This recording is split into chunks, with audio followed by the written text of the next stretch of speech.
when you have a guy like Vince Carter, and it just seems like everyone's going to work well with Jason Kidd, did you think it would be that good? I mean, it's the perfect combination. A guy that could run the court, can play above the rim, and you put him with Jason Kidd. Was it everything you thought it would be? Well, it was interesting because early on, Vince wasn't really a runner. You remember, like, at our best, we played off our defense. We were an outstanding transition team.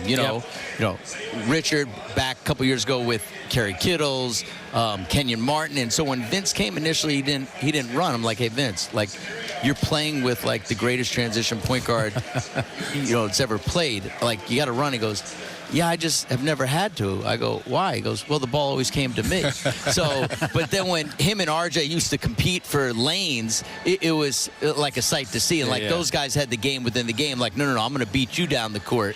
And so to see it come together, and then what was really, really cool to see was the selflessness of both those guys of, sometimes it gets a little bit of a turf war whose team it is.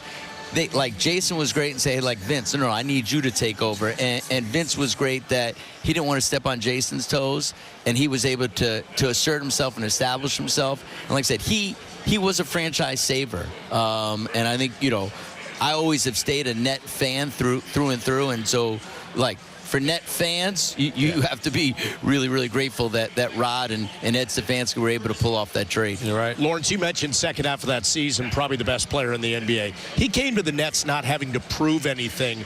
Do you feel like he played that way, like he needed to prove something, whether it was to a new franchise, new teammates, etc.? I do, and I think, look, the ending in Toronto wasn't the way that probably he would have liked how it played out, and it was pre-social media, but still there was a negative air about his exit and how it played out.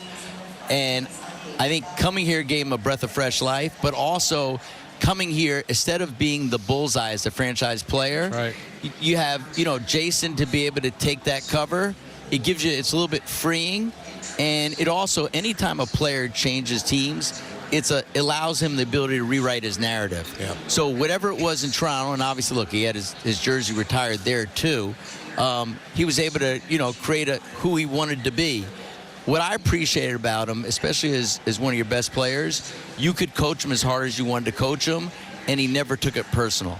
And his mother, Michelle, did an incredible job of raising him. And there were times I remember at different playoff series, I'd see her in the hotel lobby, and I'm like, hey, we really need Vince to do this. Oh, I got it. But it's, Vince comes from a great family. He does. And he's a tremendous human being. It's interesting you mentioned that, because he's not just a young player going to a franchise that's trying to become a contending team.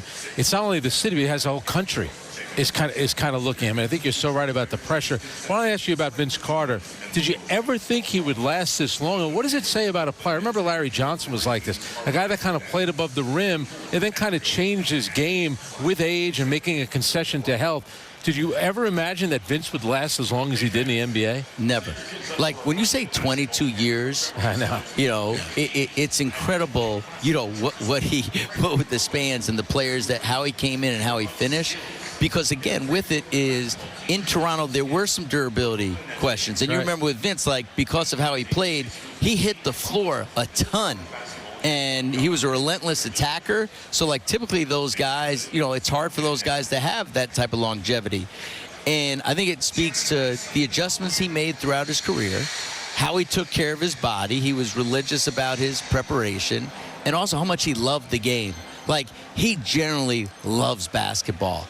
And, at any given, like, he just loved to play. And it was great to see him through his journey when you go through a star to a role player to a professional, like, veteran mentor. And what many people lose sight of, like his last year, like, he played in 60-plus games. Yeah. Like, he wasn't just at the end of the bench just collecting a check. Like, he was part of, like, a rotation. But he was the most amazing at his hand-eye coordination. I mean, any sport he did, he was phenomenal.